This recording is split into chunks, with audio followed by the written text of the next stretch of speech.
안녕하세요. 홍프로 스포츠입니다. 적중하신 가족방분들 모두 축하드립니다. 홍프로 가족방에서 모든 경기, 언오버 및 핸디캡, 최종 조합 공유해드리고 있습니다. 적중률 높은 홍프로 가족방은 고정 댓글에 있는 링크로 문의해 주시기 바랍니다.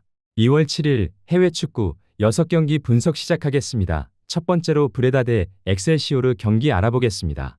브레다는 수비 숫자는 많지만 3백 사이 간격이 고정되지 않아 한 번만 라인이 흔들리면 하프 스페이스와 박스 앞 공간이 동시에 열리고 그 순간부터 수비 숫자가 의미를 잃는 팀이다. 수마노는 박스 안에서 위치 선점과 마무리 타이밍으로 승부하는 스트라이커라 공급이 끊기면 고립되는 장면이 잦고 브림은 측면에서 스피드와 드리블로 전진을 만들며 박스 근처까지 가담하지만 윙백이 전진하는 순간 수비 부담도 함께 커진다. 홀트비는 중원에서 패스 방향을 설계하고 세트 상황으로 찬스를 만들지만 전진 패스 이후 턴오버가 발생하면 전환 수비에서 라인이 크게 흔들린다.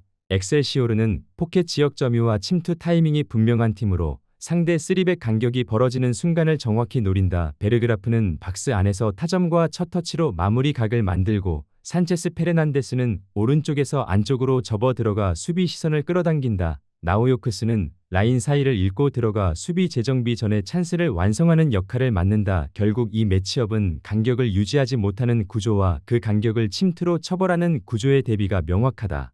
브레다는 3백 간격이 일정하지 않아 상대 공격진의 라인 브레이킹 한 번에 파이널 서드 공간이 열린다. 수비수가 많아도 간격이 깨지는 순간 중앙 통로까지 동시에 무너진다. 엑셀시오르는 포켓을 선점한 뒤 침투 타이밍을 빠르게 가져가며 재정비 전에 마무리까지 연결한다. 엑셀시오르 승리를 추천합니다.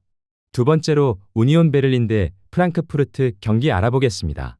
우니온 베를린은 박스 근처에 숫자를 꾸준히 쌓으며 세트피스 효율을 높이는 팀이고 3백 구조라 센터백이 공격에 가담해도 수비 안정감이 쉽게 무너지지 않는다.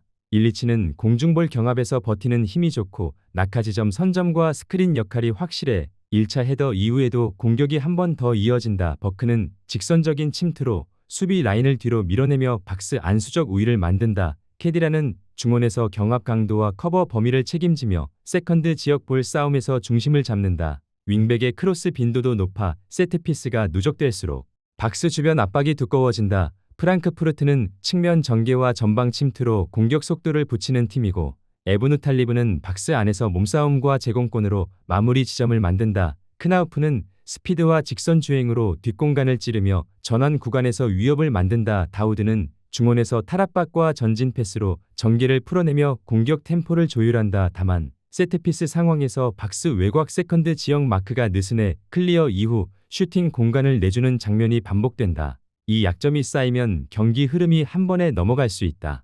프랑크푸르트는 세트피스 이후 박스 외곽 세컨드 지역 대응이 느려 볼이 한 번만 흘러나와도 수비가 급격히 수동적으로 변한다. 우니온 베를린은 장신 자원 가담으로 박스 안 시선을 묶고 캐디라가 외곽을 먼저 밟아 공격을 끊지 않는다.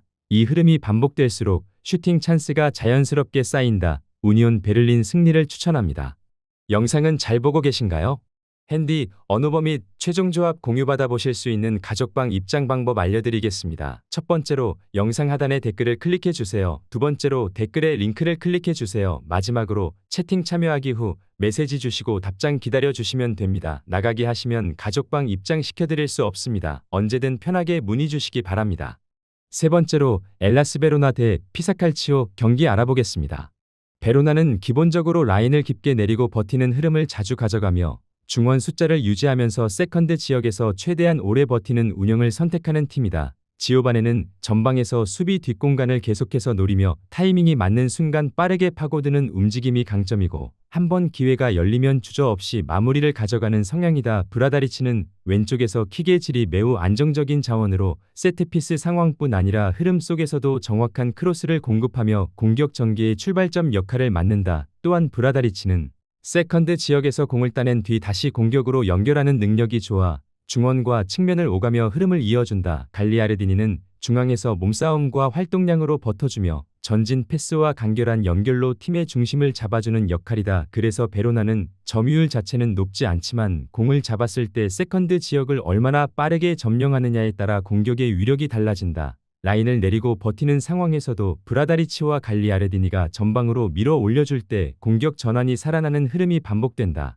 리그 최하위에 위치해 있지만 홈에서는 버티다가 한 방을 노리는 그림이 꾸준히 나오고 있다. 반면 피사는 수비 숫자를 유지하려 하지만 전환 국면에서 조직이 흐트러지는 장면이 잦은 팀이다. 마이스터는 중원에서 볼을 배급하고 템포를 조절하지만 수비 전환 시 복귀가 늦어 공간을 내주는 경우가 많다. 트라모니는 이선에서 좌우와 중앙을 오가며 드리블과 패스로 공격에 활력을 주지만 수비 부담은 상대적으로 적다. 에비션은 활동량은 풍부하지만 라인 전체를 정리하기보다는 개인 커버에 집중하는 성향이다. 그래서 피사는 수비 전환 시 미드필더 라인이 제자리를 잡지 못하고 세컨드 지역에서 상대에게 주도권을 쉽게 내준다. 리그 19위에 위치해 있으나 승점은 베로나와 같아 순위만으로 우위를 논하기는 어려운 흐름이다. 승점이 같은 베로나와 피사의 맞대결로 순위 차이보다는 경기 내용이 더 중요해지는 승부다. 베로나는 홈에서 라인을 낮추고 버티다가 브라다리치의 킥을 통해 전방으로 빠르게 전개하는 구조가 비교적 안정적이고 지오바네의 뒷공간 침투가 살아날 여지가 크다. 반면 피사는 수비 전환 시 중원 정렬이 늦어 세컨드 지역을 자주 내주며 박스 앞에서 슈팅 각을 허용하는 흐름이 반복된다. 이 구도에서는 세컨드 지역을 먼저 장악할 수 있는 베로나가 흐름을 잡기 유리하다. 베로나 승리를 추천합니다. 네 번째로 메스 대 릴 경기 알아보겠습니다. 메스는 수비 시 박스 근처 집중력이 떨어지고 라인 간격이 쉽게 벌어지며 하프 스페이스와 박스 외곽 관리가 느슨한 팀이다. 2부 사내는 속도와 침투로 뒷공간을 노리지만 팀이 내려앉는 구간에서는 지원이 늦어 고립되는 장면이 잦다. 치타이슈빌리는 측면에서 안으로 접어드는 드리블은 위협적이지만 수비 가담 비중이 낮아 측면과 중앙 사이 간격이 자주 열린다. 트라오레는 중원에서 경합을 책임지지만 타이밍이 밀리는 순간 포백 앞 공간이 그대로 노출된다. 그래서 메스는 실점 장면이 나오면 수비 조직과 멘탈이 동시에 흔들리는 흐름이 반복된다. 릴은 짧은 패스 네트워크를 중심으로 점유와 전환을 함께 가져가는 팀이다. 중원에서 중앙을 먼저 잠그고 탈압박 이후 빠르게 전진 패스를 선택한다. 지루는 박스 안에서 등지고 받아주는 플레이와 제공권에서 강점을 보이며 한 번만 정확히 연결돼도 슈팅 각을 만든다. 페르난데즈 파레도는 이선에서 연계와 전진 패스로 중앙과 측면을 잇는 역할을 수행한다. 하랄소는 좁은 공간에서 방향 전환과 탈압박이 빠른 자원으로 공격 템포를 끌어올리는 중심축이다. 릴은 발밑 패스로 상대 블록을 흔든 뒤 박스 안을 정확히 찌르는 완성도가 유지된다. 메스는 박스 앞과 하프 스페이스 관리가 느슨해 수비가 흔들리기 시작하면 연속 슈팅을 허용하는 구조다.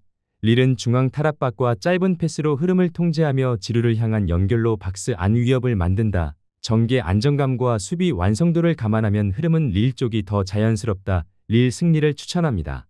영상은 잘 보고 계신가요? 핸디, 언어버 및 최종 조합 공유받아 보실 수 있는 가족방 입장 방법 알려드리겠습니다. 첫 번째로 영상 하단에 댓글을 클릭해 주세요. 두 번째로 댓글에 링크를 클릭해 주세요. 마지막으로 채팅 참여하기 후 메시지 주시고 답장 기다려 주시면 됩니다. 나가기 하시면 가족방 입장 시켜드릴 수 없습니다. 언제든 편하게 문의 주시기 바랍니다. 다섯 번째로 리즈 유나이티드 대 노팅엄 포레스트 경기 알아보겠습니다.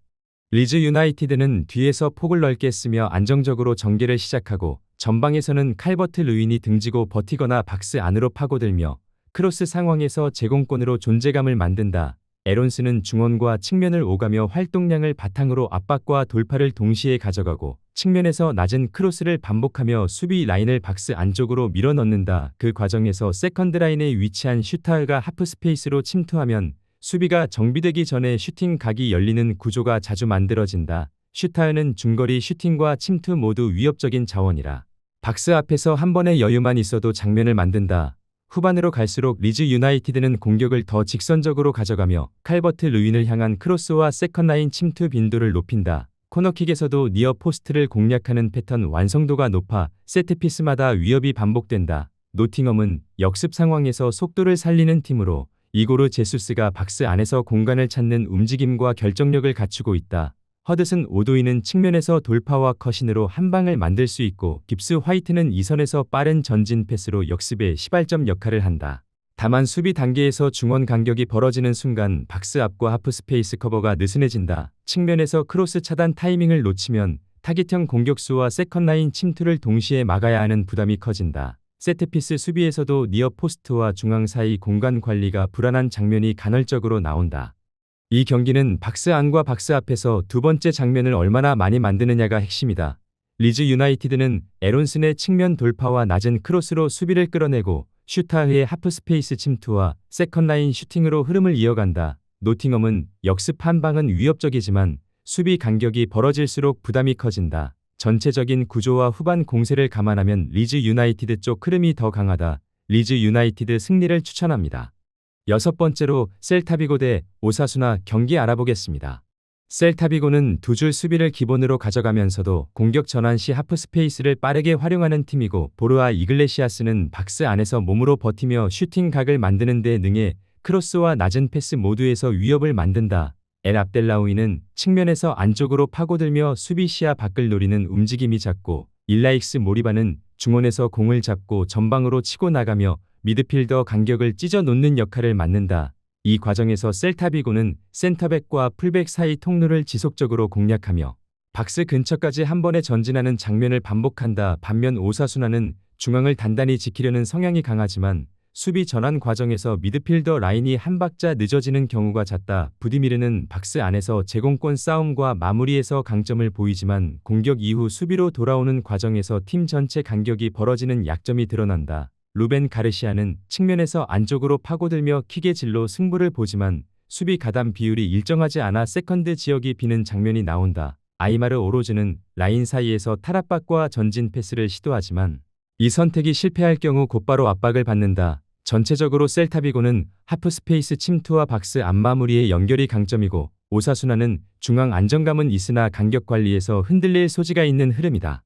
셀타비고는 하프스페이스를 먼저 점유하며 박스 안으로 들어가는 동선을 반복적으로 만들 수 있고, 엘 압델라우이와 일라익스 모리바의 연계가 살아나면 보르아 이글레시아스의 마무리 확률도 자연스럽게 높아진다. 오사수나는 원정 경기에서 수비 간격이 벌어질 때 이 침투를 동시에 막아내기 어려운 구조다. 흐름과 상성 모두를 감안하면 셀타비고 승리를 추천합니다.